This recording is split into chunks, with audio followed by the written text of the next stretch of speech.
Thank you very much, Thanks, Mr. Spicer, for being me. with us. So tell me, what was it like being the press secretary of the White House? It's a lot of things. It was an honor to do it. I grew up in a family that, that would never be thought of as a dream. But it was also unbelievably intense. There were moments it was really lonely. But it's Why is it lonely? It's lonely because it's intense, and no one's there. It's hard for people to relate to you because it's a really honor to have the job, and so you can't really complain about it. And there's very few people who understand the intensity that you're under, so you can't really talk to people who relate to you. So a lot of the responsibilities are on yourself. Yeah. Okay. You wrote the book.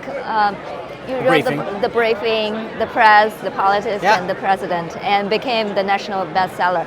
Tell me some of the highlights of the book.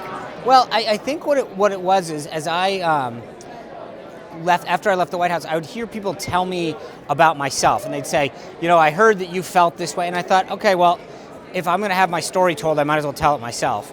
And so part of it is how I, based on your first question, how did I end up getting there? What was it like? And then, goes into your second question, what were the headwinds? What was it like every day? What were the things that we faced, and why did we do it? And I think, if I can't say so myself, it was a pretty honest look at, there were plenty of times when I wrote that, hey, I would have done this differently, or here's a mistake that I made, here's the lesson that I learned, all that kind of stuff. Okay. What was the president like? If you have to describe him as an average person, not as a president, right. How would you describe him? I think he's, what you see is what you get. I've been, seen all extremes. He's tough on you when you need to be, but when you've done really well, he lets you know that too. And you never don't know where you stand with him.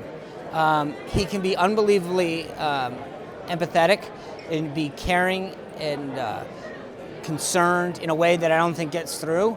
And he also, despite I think the big narrative, he really listens to people. I just don't think a lot of people like sometimes the choices that he makes, and so that they say, well, he doesn't listen, and that's just not true. Mm-hmm. Give me an example, like how does he listen to people? Well, I mean, when there's an issue up, a normal president in the past would have decisions go up through a process and then hand it to him and say, okay, your staff has met, this is what we recommend. The president likes to hear both sides, so he'll bring in both sides and, okay, you tell me what you think, you tell me a different opinion, and then he kind of plays it off. He wants to hear the best of the best, and that's not normally a process of how it would normally work. Did you get along with the president? Yeah, and I've had a amazing relationship since I've left. He's been unbelievably supportive of me since I left the White House, and I can't thank him enough. Whether it's all my personal ventures, he's appointed me to the board of the Naval Academy. He's appointed me as a commissioner to the White House Commission on Fellows. He didn't have to do any of that. He's been unbelievably supportive. Mm-hmm. He takes care of people, right? Yeah, I think he takes care of people. I mean, he tosses the word around, but he means it. That there are a lot of people who he's given a position of honor to and trust that have gone out afterwards and trash talked him. And I don't think that's the right thing to do ever. But he also takes care of those people who say, I'm going to go out and make sure I continue to do what I have to support his agenda, that don't have to either. I don't get paid to go out there, but I believe it's the right thing to do. And he likes to make sure that that you're appreciated for that. Mm-hmm. President Trump has said multiple times that Xi Jinping is a friend. He's a very good man. He's a great leader.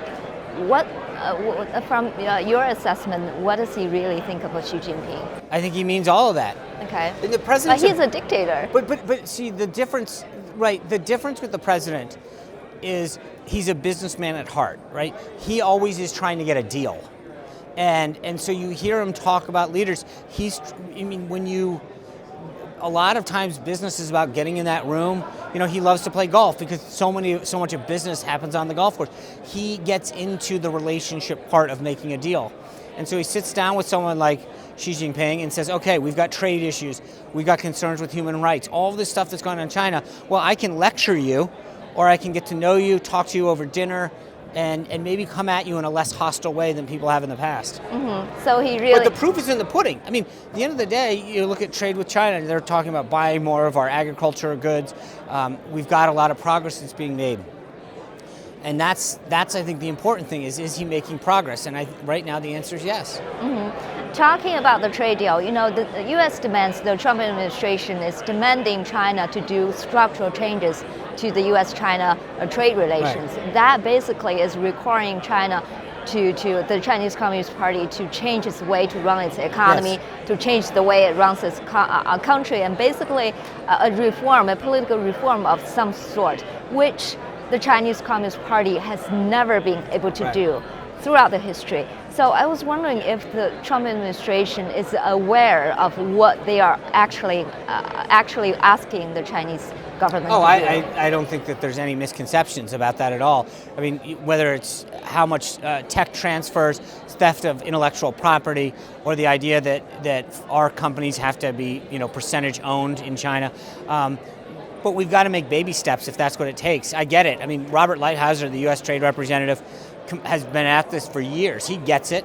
We all understand it. It's just, but we've got to figure out how do we get things moving in the right direction, even if it's in incremental phases. So do you think the Trump administration, those people in the cabinets, really believe China will do those structural changes? I think it's always that sort of old saying, trust but verify.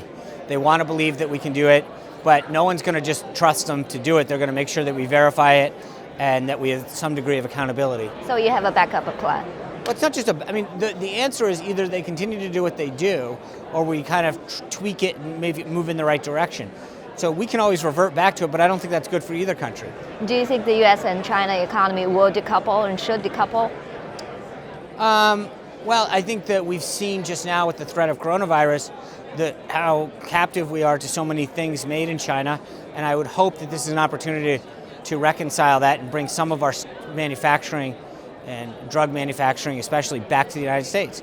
But we are linked in so many ways, but I think that the U.S. hopefully wakes up to some degree and recognizes that being dependent on China is not a good place.